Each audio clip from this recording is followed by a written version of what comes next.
Hello， 大家好，我是 Mina， 又到了新的一周啦。今天呢，要来跟大家分享几个艺术黑话，让新手小白呢走入这一行的时候呢，可以跟人家交流，或者是你去画廊参观，可以跟这个艺术家或者是藏家你交流，你就听得懂他们到底是什么意思呢？如果说你是入行很久的艺术家，你也可以补充说，看哪一些话你也是有听过，我漏讲了。那如果说你是刚进这一行的艺术家，那你更要明白啦。是你有听到不太懂的，也可以留言跟我们大家分享。艺术黑话，这也是艺术行话。那你也可以解释说，这个是在艺术圈常常听到的，不是太明白的，你就这样稀里糊涂你就过去了。那今天就是整理起来跟大家分享。那第一个呢，就是新兴艺术家。以前呢会叫新锐艺术家，那但是因为就是时代的演变，就是世界各国有很多人到60岁啊，或者是退休后，他就觉得说，我的兴趣是想画画，那但是他已经有一个年纪了。以前的新锐就是指说他比较年轻嘛，那刚出道的这个毕业生，才刚进入艺术圈的1到3年的这些艺术家比较多。那新兴艺术家呢，就是不管你的年纪，这个名词就变成一个新兴艺术家，市场新出来的一些艺术家。那我们可以定义新兴艺术家，就是你刚起步，你在市场上面，就是你刚崭露头角的艺术家。第二个呢，就是艺术品味不高的作品。就常常有时候你是在跟人家交流的时候，你就会说，这个艺术品味不太高哦。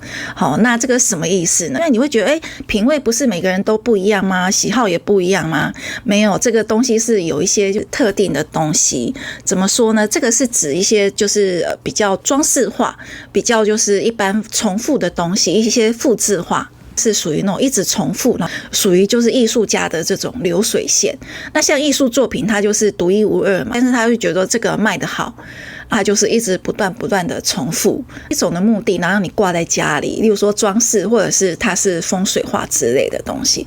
那所以这个就是我们会说这个艺术品味是不太高的这样子。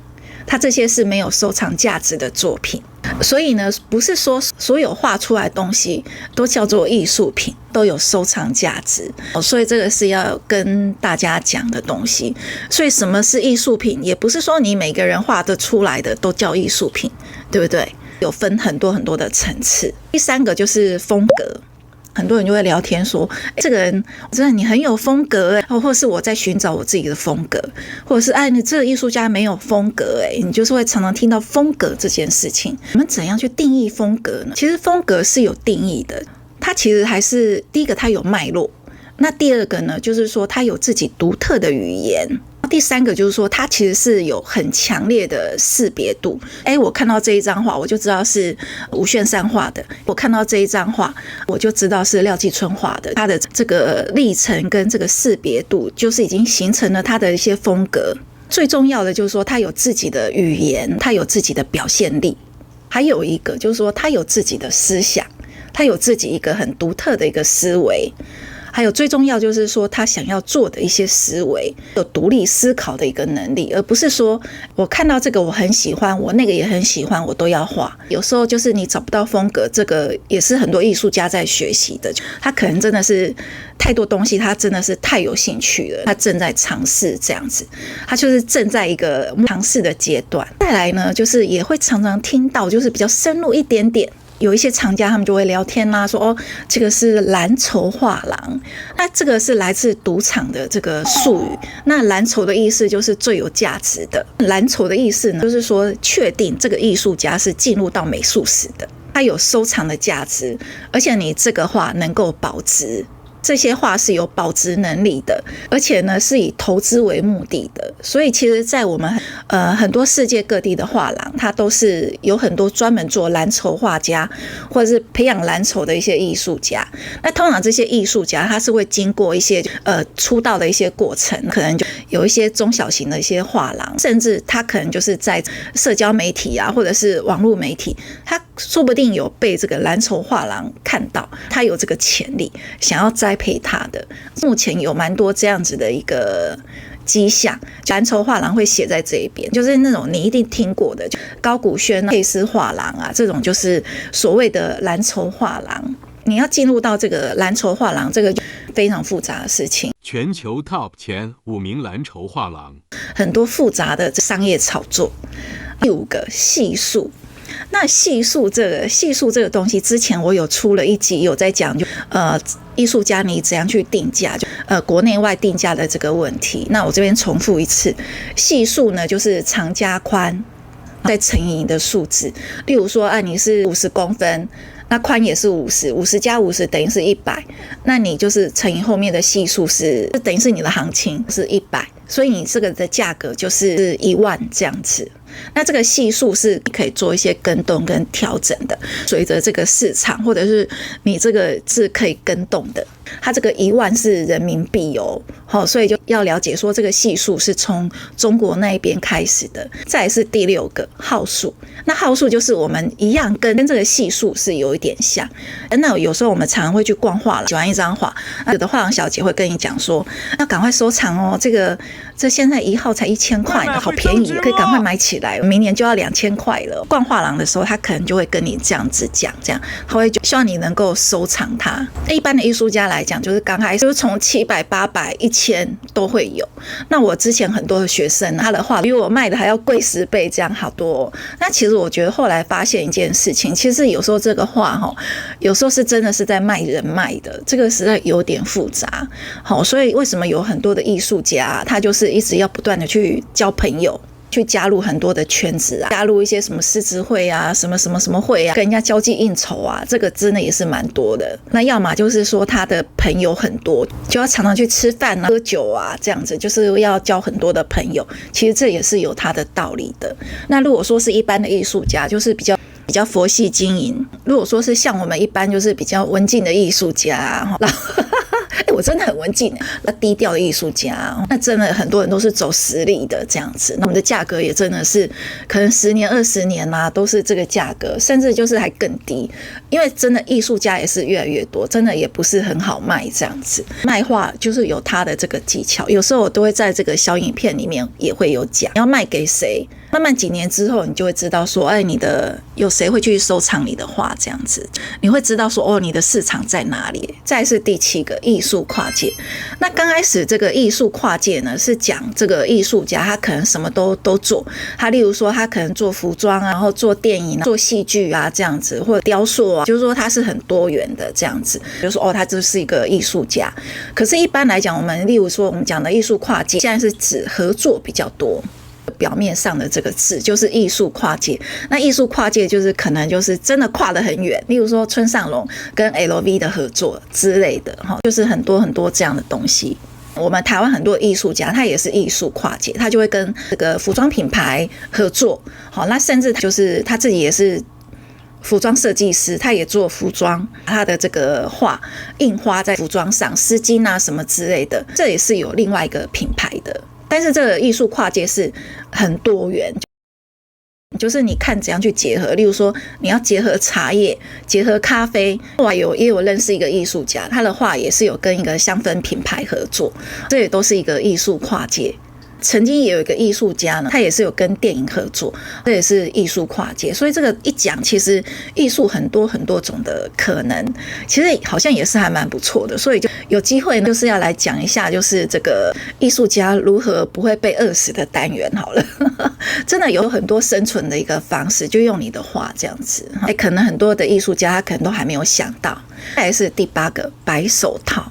那白手套呢，其实它是被用坏了，变成一个政治然后充当黑钱的一种中间人的这个意思。其实不是，其实白手套呢，刚开始是在拍卖界，佳士得苏富比拍卖师最大的成就，就是意思是说他100%的成交，拍卖公司呢就会送给他一副白手套，这是最高的荣誉耶。但是因为我们很多人会说，你是当白手套是不是？很多人会说，你是洗钱的是不是？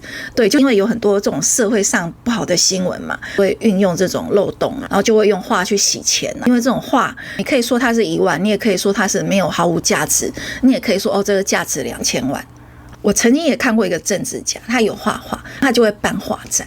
有人要巴结他的人，他就会跟他买画，他的画都一张就是200-300万这样，都非常的贵。那这个很名正言顺的，这就是一个另外一种白手套的一个方式，也是一个洗钱的方式，这也是可以就是另外拿到钱的一个方式，还名正言顺的。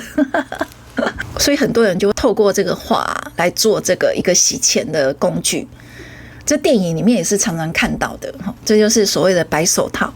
但是就是一定要先讲，它其实是一个非常高的荣誉，是一个非常不容易的事情。第9个板数或者是板次，那你就会看到有一个数字，它上面就会写230，它会撇一撇，然后后面30，它意思是说这个版本它印了30张，叫做限量版画。那其实说实在话，它就是复制画的一种。有人是用大图输出，有人是用那个就是比较好的一个输出方式。那有一种就是比较高级的，要比较有价值，就是属于那种丝网啊，或是木刻的一个方式这样子。版式其实也是用在很多的地方，例如说摄影作品，那例如说雕刻，这个都是。有一些名画也会做这种版画这样子。比较年轻的新兴艺术家是不会啦，因为你版画做起来的成本其实也是蛮高的，你就可以去支持新兴艺术家了。通常就是说在于比较知名度比较高，或者是说他这个是花了非常久的一个时间，例如说木刻画，因为他这个刻一张画他都要刻很久嘛，他就会复制比较多的一些版画，一定有限量的。那为什么要限量呢？就是因为它的价格才会比较高嘛。而且是网或者是木刻，它其实那个原版它也是不能够弄太多。最后一个赝品，白话文就是假画。有一个观念，就是如果说你去拍卖会，你拍到的东西，那这个拍卖会也不保证哦，所以你不要以为去拍卖拍到的东西就是一定是真迹。那通常这个赝品就比较有名的人啊，价格比较高啊，通常就是死后的人啊，他的作品就会莫名其妙的出世，就会莫名其妙的变多。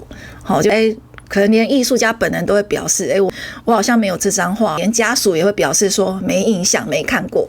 你不用去多说这些东西，因为真的就是真的，假的就是假的。还有一件事情就是说，假的变真的其实也是蛮容易的。其实很多人也会去伪造一些历史资料，然后就说谁送给他啊什么之类的这样子。当然如果说你要收藏这些比较知名的艺术家，你就也是一定要做好很多很多的功课，而不能就靠着捡漏这样子。对，还有另外一个补充一个就是捡漏。那捡漏的话就是说可能就是捡漏是常常在国外常常会看到的东西，这个其实也是出现在这个古玩界啦。捡漏就是说他可能就后来经过那个证实，然后结果是可能就是印象派的某某人莫内的，或者是说是达文西的，这个就是一个捡漏。有另外一个东西就是跟赝品很像，说抄袭。12个呢就是抄袭。那有很多东西就抄袭跟复制画不一样哦。抄袭就是前一阵子有一个很有名的中国艺术家嘛，他就是一直在抄一个国外的艺术家，就是有赔了蛮多钱的，我会补充在这一边，然后就是上诉很多年嘛。那抄袭就是说他可能就是跟他一模一样的东西，结构已经到了90%像了这样子。抄袭，那抄袭这个东西其实在艺术圈其实也是常常会见到的，它跟那个临摹会有一点界限是不太一样的。可是这个临摹只说这个学生或者是说学习的艺术小白，你会去看这个印象派的画，或者是看这个蒙娜丽莎怎么画，那你就会练习看看这样子。可是这个抄袭是指商业上的，就是说他这个画他很好卖，他就是抄这个艺术家或者是不知名的艺术家，就是变成他自己的一个作品这样子，就是直到这个原来的艺术家他发现，然后他去告他。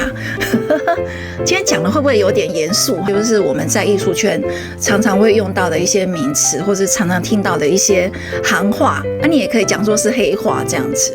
今天就分享完啦，我们下一次见哦，拜拜。